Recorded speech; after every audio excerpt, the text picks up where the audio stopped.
What's correct, like, it's your boy Broshmo, just in case you did not know. So we're back again, once again, for another video. We're going over the Green Bay Packers and taking a look at their free agents, their cap situation, what they may do in free agency, and then we're going to devise a nice draft strategy and hopefully execute it well in a mock draft. But go ahead, become a bro and subscribe. Leave that thumbs up if you enjoy the content. Indulge in that nice sensual football discourse, baby, in the comment section below. Helps the video a ton too if you comment. So even if it's just a hi, comment. But yeah, I guess let's go ahead and do this sucker. You'll notice the promo code Broshmo, all caps, uppercase. If you want to become a premium member at Walk the Mock, basically it's a nice mock draft simulator where you can draft against other users. We live stream and do mock drafts every Monday, so and we'll be doing that more frequently as the draft approaches. So if you want to do that, go ahead, do that. Use promo code Broshmo, gets you 20% off, all caps, remember that. But let's go ahead and take a look at the free agents they got going on. Allen Lazard, Robert Tonyan, they're restricted and exclusive rights free agents, so they'll be back. Don't even worry about that, at least I assume. Outside of that, I don't really see them bringing anyone back from free agency. Maybe Shadon Sullivan. He was all right in the slot, but in free agency, there's a ton of probably cheaper alternatives. I mean, I don't know how you could probably get Sullivan back pretty cheap. But at corner, there are some options there in free agency, so it won't surprise me if they don't bring him back. Surprised that Corey Linsley didn't get the franchise tag, but it is what it is. They are $11 million over the cap currently. A popular cap casualty has been Preston Smith, but still puts them 4 under. How they get there, I don't know. Yeah, I really don't know. I mean, I know they're restructuring some deals, so we're just going to have to kind of wait and see. But they'll find a way, some way, somehow. When it comes to draft strategies, you got to imagine me. I don't think the offensive line might necessarily be a big focal point for the Packers in this draft. They drafted a lot of guys late, a lot of guys that were developmental. But they do have, what is it, Lucas Patrick? Is that his name? I believe Lucas Patrick, who actually played pretty well, mainly at right guard, is where I saw, because Lane Taylor, who I don't think they'll bring back, who's just been injury-ridden, unfortunately. They could bring him back, though, on a cheap deal, and then keep Lucas Patrick at left guard, and then move Jenkins. I assume that's why they didn't franchise tag Lindsay, because Jenkins is moving to center. This is, again, just my assumption.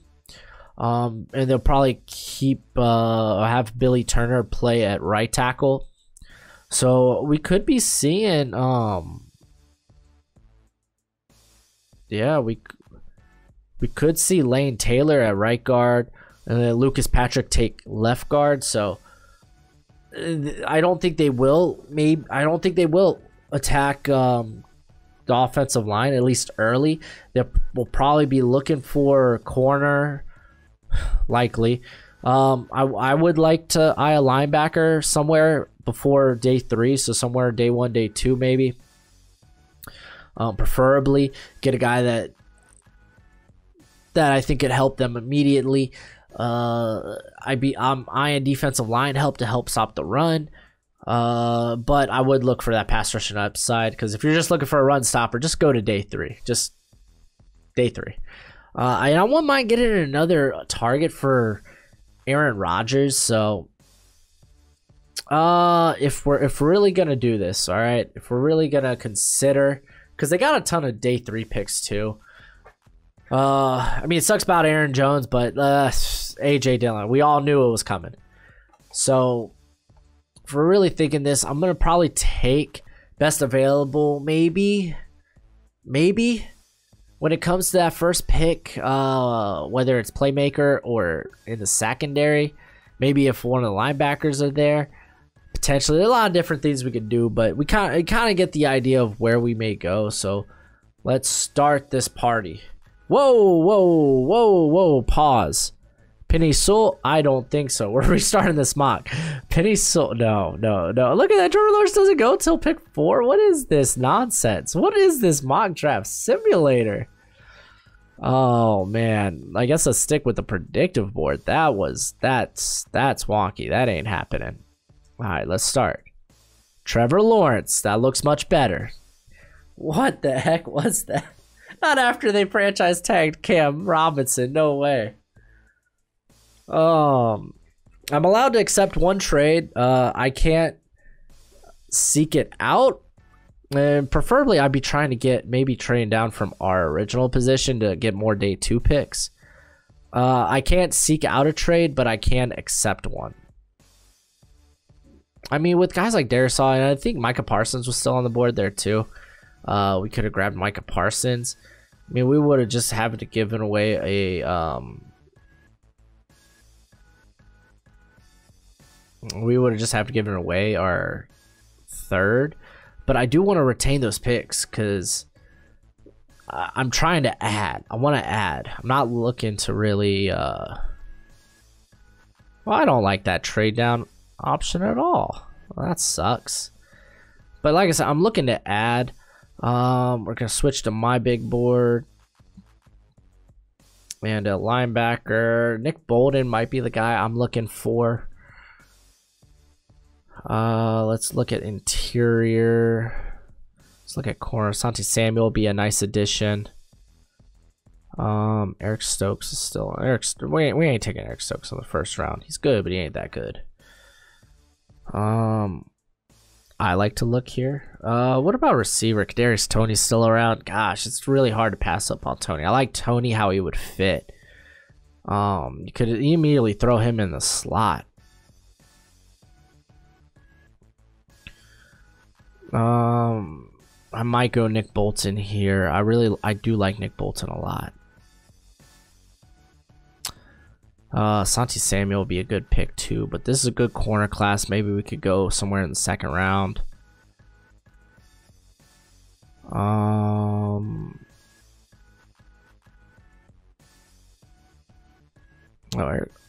Eric Stokes went a pick ahead of us. Wow, that's wild.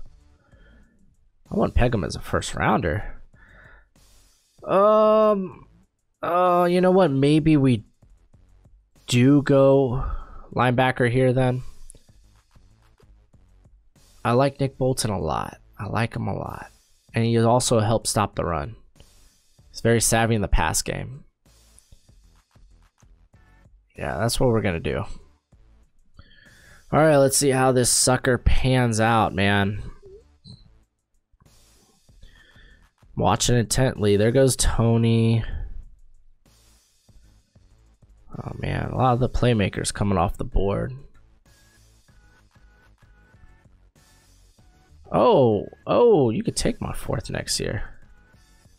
6 this year. I mean, we got day 3 picks to spare, so yeah, I'm down for a trade up. Because Rondale Moore's there. And oh boy, I mean, I would like to get a defensive line help, but I mean, it's really hard to pass on Rondale Moore, man. Like, he might have even greater upside than Toney or Kadarius Toney. Ooh. I'm not worried or concerned about safety. Like Richie Grant, maybe be nice, be in the slot. There's a lot of quality corners still left. Jalen Mayfield's still around too. Interesting. Yeah, no, I think I'm going Rondale though. All right, Nick Bolton, Rondale Moore, man. I like those picks. We'll hopefully maybe address the secondary with our next pick. Then we won't. Well, no, we trade our 4th in 2022, which is beautiful. So we still have a ton of picks. I mean, there's a lot of Richie Grant's still on the board. That's wild. So is Levi Onwuzurike. Can't accept any more trade offers. That's just what it is. I like that these two guys. Well, I was gonna say I like that those 2 guys are on the board, but maybe not for much longer. Yeah, there goes Levi Wozariki.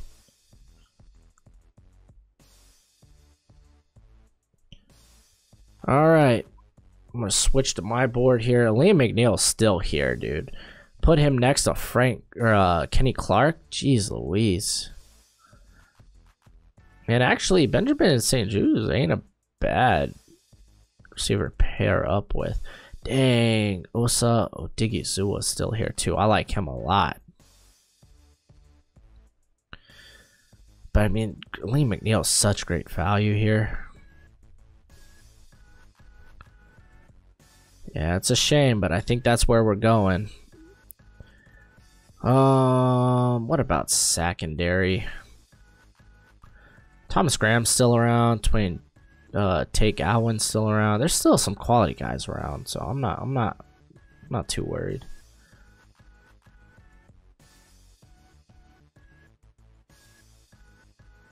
There we go. All right, we do have our fourth though. We do have our fourth. I like this draft, man. Look at that. Oh, I think all those guys can come in and immediately start. All right, man. Let's see what we're looking at currently. Decline. There's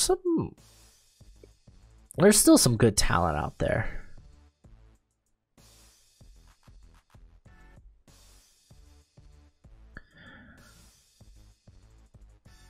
Let's see what we got working with. Shakur Brown is exceptionally good at this pick. He can play slot, he can play outside too. He's pretty scheme. He's got good scheme versatility, I should say. Ooh, so was Trill Williams. Ooh, goodness gracious. We might have to opt out of the I mean, they spent so much of their late day picks on offensive line.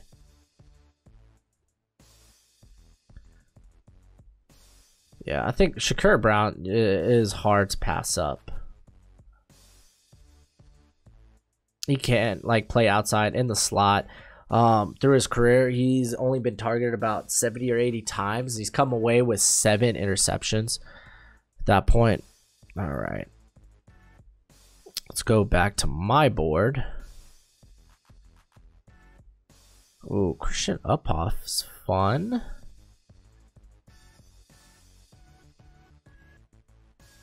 Well, Trill Williams is still here if I want to double dip.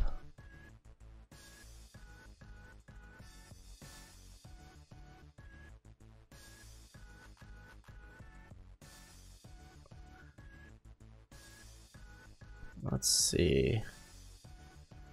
Yeah, the tackle class has come and gone. Actually, Brennan James, James? I think it's James. It's not a bad option. I mean, here it is, but I mean eventually. Jack Anderson still being on. There's some quality guys still on the board. I'm not gonna worry about it. I think I'm gonna double dip though. I'm pretty sure I'm gonna double dip.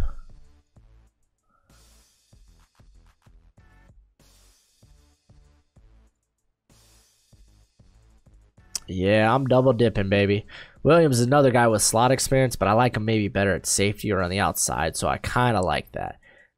Great physical upside, athletic upside, excuse me.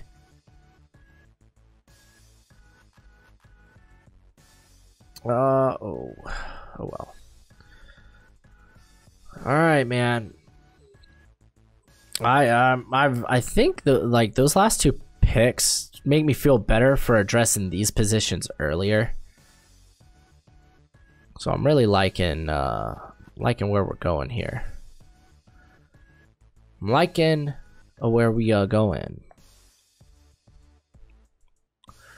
Ooh, Tamara and Terry might be a better MVS.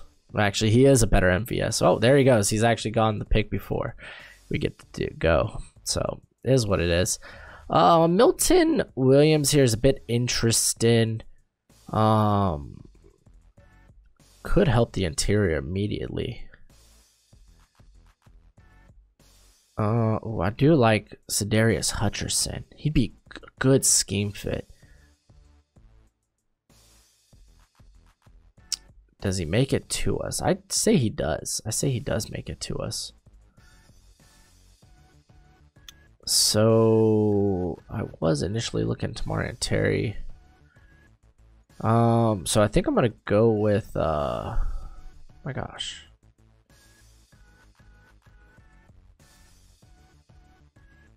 Oh wow, do they not have? Y'all don't even rank my boy? Oh, that's right. No, they had him in edge. I think he's more of a defensive interior. He's been putting on weight. Alright, where? Oh my gosh, am I higher on this guy than they are? There he is. Wow. For shame. Dude, I think he's a good midday 3 selection. Alright, we will get our offensive interior player. Yeah. Right?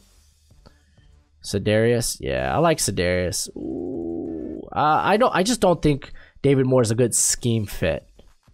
Like, Hutcherson's got good athleticism. That's why they try to kick him out to tackle. So look at that, some versatility. Yeah, Hutcherson, they kicked him out to tackle. He did play considerably worse. Consider he's in the SEC, so he's facing, like, the best talent you can. So, I mean, for a guy that projects better at guard, to do all right there at tackle in the SEC, I think it's fine. He did play guard exceptionally well. I thought he was going to come out last year. Larry Jackson would have been nice, actually. He's good for a heavy play action scheme, which that's what we be doing in Green Bay. Switch back to my big board and see what's popping. All right, take a look. Again, we see Milton Williams more as like a 5 tech. Wow, dude, I really like what we've done. Really like what we've done. Like, those back-to-back corner picks made me feel a lot better about Rondale Moore, Liam McNeil, and Nick Bolton. I feel good to go really anywhere at this point. And you know what? Kerry Vincent Jr. is not a bad play here, just because the Packers are in, like, they're always in sub packages so much. I don't think that's going to change with the new defensive coordinator. Actually, we could reach on, we could go chat on Heron here. Another guy that has, like, versatility. He's played everywhere but center for BYU. And he's an athletic freak. I want to take a look at the running backs here. Like, if I was looking for a guy, it'd probably be someone with a bit more upside. Not upside, a bit more speed. And Rakeem Boyd might be in that wheelhouse, but man, like, Greg McCray, but dude is small. But Boyd, man, just wasn't that impressive last season. Yeah, I think I'm gonna go again with a guy that I'm a bit high on. Like, at least you know the guy has the physical makeup to make it in the NBA. Or, I was going to say the NBA, the NFL.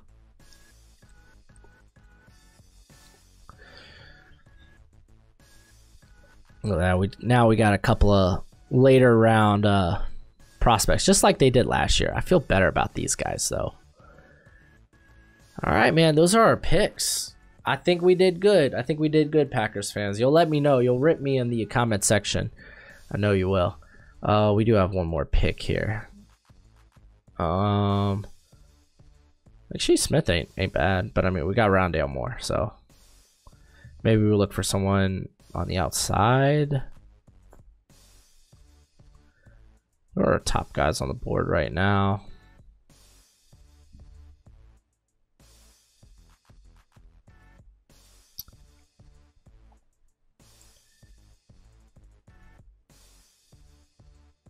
Yeah, screw it. We could grab a running back.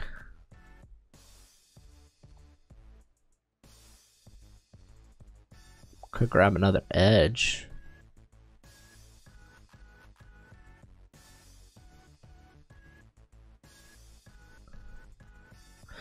Like, hold on, what are they looking now with Jamal Williams and Aaron Jones gone? Like, Tyler Irvin was the only other guy they really had, right? I mean, Dexter Williams. Isn't he more of a wasn't he like a former college receiver though? We'll go Raheem Boyd. Like, let's move this, get more options. I'm pretty sure Jermaine Martin's not in this class. Like, he's playing the spring season, but I don't think he's coming out. All right, we want Raheem Boyd. I like Raheem Boyd. I think he's like fringe draftable. All right, the trade. What did we get out of it? We traded for Rondale Moore. They got Amon-Ra St. Brown, which ain't bad. Which is kind of ironic that they got him in. And then we have his brother, I think, brother or cousin. And then they got Toga, which is fine. He's a pretty solid player too. But I like Rondale Moore. Rondale Moore, I think, is considerably better. Nick Bolton, Rondale Moore, man, immediate impact, I think. Then we grabbed a lot for the defense. I feel like I really went defensively. I went hard for defense. I went hard for D. Nick Bolton, we got Aleem McNeil, who be great next to Kenny Clark. He has shed some weight. He's, I think, close to 310. He's trying to get to 305. Shakur Brown, Trill Williams, phenomenal. We will find someone who can play next or on the opposite side of Alexander between those guys, guaranteed. Milton Williams is a good 5-tech option. And even if he ends up just being another edge, then that's great. That's good depth. Then we got some guys with some pretty good upside here for guard / tackle. They have experience at both those spots. And then Raheem Boyd, just some depth for the running back, since it's just AJ Dillon versus the world. But that's it for the video. Let me know what you think we should have done in the comment section below. And as always, till next time, you be easy, my friends. Later.